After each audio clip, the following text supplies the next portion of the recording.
নাফরমান বান্দা বান্দিরা যারা সুদের টাকা নিয়ে বড় বড় বিল্ডিং বানিয়েছিল, সুদের টাকা নিয়ে ফ্ল্যাট কিনেছিল, সুদের টাকা নিয়ে বাড়ি করেছিল, সুদের টাকা নিয়ে গাড়ি করেছিল, সুদের টাকা নিয়ে মাস্তানি করেছিল, সুদের টাকা নিয়ে দুনিয়াতে অট্টালিকার মালিক হয়েছিল, সুদের টাকা নিয়ে অহংকার করেছিল, তাকাব্বুর করেছিল, গরিব মানুষকে দেখে ঘৃণা করেছিল। রাসূলুল্লাহ হাবিবাল্লাহ বিশ্বনবী গো, এই কারণে এই সব লোকদেরকে এই জাহান্নামের ভিতরে রক্তের নদীতে তারা হাবুডুবু করেছে, আর তারা চিৎকার করে কান্না করেছে, বাঁচাও বাঁচাও বাঁচাও। আল্লাহর নবী বলছে শুনে নাও, যা আল্লাহ রাসূলকে সাহাবী বলছে রাসূলুল্লাহ হাবিবাল্লাহ এই সব লোক যারা সুদ দেনেওয়ালা এবং সুদ খানেওয়ালা, সুদ দেনেওয়ালা এবং সুদ খানেওয়ালা, আল্লাহ উভয়কে জাহান্নামের ভিতরে এই রূপ শাস্তি দিয়েছে। তাহলে সুদ খেলে পারে আমাদের জাহান্নাম থেকে বাঁচার কোনো উপায় নাই গো। আল্লাহর রাসূল দেখেন আজকে আমাদের গ্রামগঞ্জে গুটি ঢুকে গেছে, পিওপ ঢুকে গেছে, এলসি ঢুকে গেছে, লোন ঢুকে গেছে, সবটাই গ্রুপ ঢুকে গেছে। আমরা নিজে আমরা সুদ খাচ্ছি এবং আমাদের ছেলে মেয়ে স্ত্রী সন্তান বাল বাচ্চাকে আমরা সুদের দিকে আমরা লিপ্ত করে দিয়েছি। এই জন্য কবি বলেছেন এত দুঃখ রাখবো কোথায়, রাখার জায়গা নয় ভাইরে, এত দুঃখ রাখবো কোথায়, রাখার জায়গা নয়, আমাদের কপালেতে শান্তি বুঝে নাই ভাইরে, আমাদের কপালেতে শান্তি বুঝে নাই। পাঁচ ওয়াক্ত নামাজ পড়ে কপালে তার দাগ, মক্কাতে যাই না মেরাগে লাগাই হাজি সাহেব। পাঁচ ওয়াক্ত নামাজ পড়ে কপালে তার দাগ, মক্কাতে যাই না মেরাগে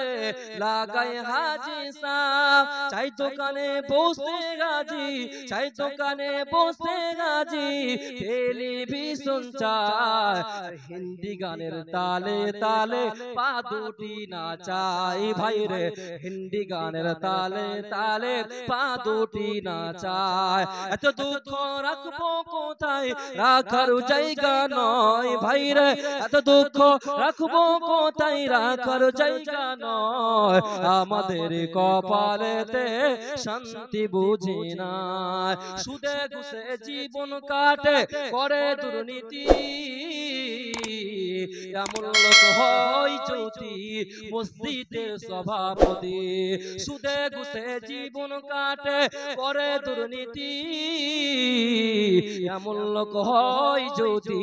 মাদ্রাসার সভাপতি। উচিত কথা বলতে গেলে, সত্য কথা বলতে গেলে মুলবির চাকরি নাই ভাইরে, হক কথা বলতে গেলে মুল্লার চাকরি নাই, আমাদের কপালেতে শান্তি বুঝে নাই ভাইরে, আমাদের কপালেতে শান্তি বুঝে নাই। সমাজেতে অসঙ্গতি বলবো কত আর, গায়ের জোরে বিচার প্রতি ঘুষেরি কারবার। সমাজেতে অসঙ্গতি বলবো কত আর, গায়ের জোরে বিচার প্রতি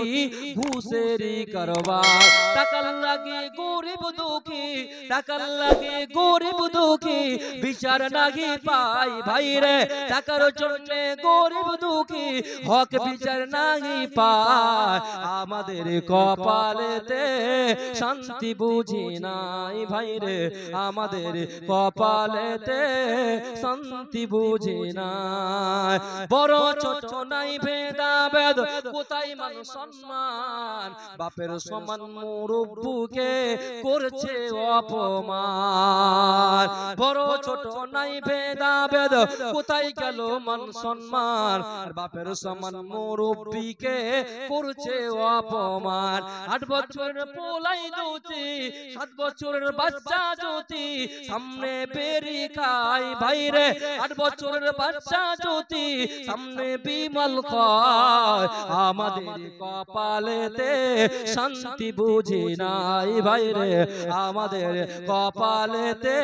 শান্তি বুঝি নাই। এত দুঃখ রাখবো কোথায় রাখার জায়গা নয় ভাই রে এত দুঃখ রাখবো কোথায় রাখার জায়গা নয় আমাদের কপালেতে শান্তি বুঝি নাই ভাই রে আমাদের কপালেতে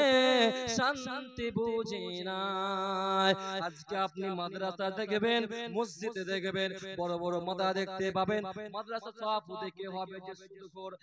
মসজিদের সভাপতি কে হবে যে চিটিং বা ধাপ্পাবাজ যে মানুষের কাছ থেকে গরিব মানুষের কাছ থেকে যারা গরিব মানুষের কাছ থেকে টাকা ইনকাম করে এবং তারা উপার্জন করে যারা অসহায় মানুষ তাদের কাছ থেকে মাল ভক্ষণ করে আল্লাহর নবী বলছে এমন এক জামানা আসবে রে এমন এক কাল আসবে এমন এক সময় আসবে এমন এক পেজেন আসবে মানুষরা সুদে ব্যস্ত হয়ে যাবে হাজি বলুন মুলবি বলুন সেক্রেটারি বলুন সভাপতি বলুন যে কোনো মানুষ বলুন না কেন মানুষরা ঘর ঘর সুদে ব্যস্ত হয়ে যাবে সুদকে সুদ মনে করবে না জেনাকে জেনা মনে করবে না হারামকে হারাম মনে করবে না আল্লাহ রাসূল বলছে এমন এক জামানা এসে আবিষ্কার হবে এমন এক জামানা এসে পৃথিবীর জমিনে এসে আসবে মানুষরা মানুষরা সুদ থেকে বাঁচতে পারবে না গো আল্লাহ রাসূল বলছে শেষ জামানাতে কোনো ছোট বাড়ি থাকবে না গো মাটির বাড়ি থাকবে না তেলের বাড়ি থাকবে না টিনের বাড়ি থাকবে না প্রত্যেকটা মানুষ কেউ গরিব থাকবে না গো বড় বড় বিল্ডিং হয়ে যাবে বড় বড় ছাদ হয়ে যাবে মানুষ কেউ গরিব থাকবে না গো আল্লাহ রাসূল বলছে শুনে নাও যারা সুদ খাবে এবং সুদ দেনেওয়ালা এবং সুদ নেনেওয়ালা আল্লাহ উভয়কে জাহান্নামের ভিতরে আল্লাহ তাদেরকে রক্ত নদীতে হাবুডুবু করবে তাদের কোনো চিন্তা তাদের কোনো উপায় রবে না রবে না রবে না আল্লাহর নবী বিশ্ব নবী জনাবে মুহাম্মদ রাসূলুল্লাহ সাল্লাল্লাহু আলাইহি ওয়াসাল্লাম বলছে উম্মতরে পৃথিবী থেকে চিরস্থায়ী থাকার জন্য আসেন বাবা চলে গেল মা চলে গেল বন্ধু চলে গেল বান্ধব চলে গেল আপনি চলে যাবেন আমি চলে যাব পৃথিবী থেকে চিরস্থায়ী থাকার জন্য আসেন আপনি কেমন ছিলেন আপনার চেহারা বিগড়ে গেল বন্ধু রে তবু কেন সে আল্লাহকে ভয় করেছি না কেন সে জাহান্নামকে ভয় করেছি না এইজন্য আল্লাহ বলছে বান্দা শুনে লাও আযকুরুনি আযকুরুকুম ওয়াশকুরুলি ওয়ালা তাকফুরুন বান্দা রে তোমরা আমাকে স্মরণ করো তোমরা আমার কৃতজ্ঞতা আদায় করো আমি আল্লাহ তোমাদেরকে স্মরণ করব আমি আল্লাহ তোমাদেরকে ভালোবাসবো তোমাদের কোনো চিন্তা রবে না রবে না এদিনের তোরে যাইরে ডুবে এসে ধরো হাত এদিনের তোরে যাইরে ডুবে এসে ধরো হাত এসো যুবক এসো সেবক এসো মায়ের লাল এসো যুবক এসো সেবক এসো মায়ের লাল কূপের দেশে ঘর বেঁধেছে পশ্চিমে সভ্যতা কূপের দেশে ঘর বেঁধেছে পশ্চিমে সভ্যতা তাই নাদানেরা কূপ মেতেছে কুয়াতে ভদ্রতা বুঝলি না রে বুঝবি রে তুই এটাই মান ধ্বংসের কর এসো যুবক এসো সেবক এসো মায়ের লাল এসো যুবক এসো সেবক এসো মায়ের লাল লিল্লাহি তাকবীর নারায়ে তাকবীর আল্লাহু আকবার এত জোরে বলছে আপনাদের কোনো ভোল্টেজ নাই আল্লাহু আকবার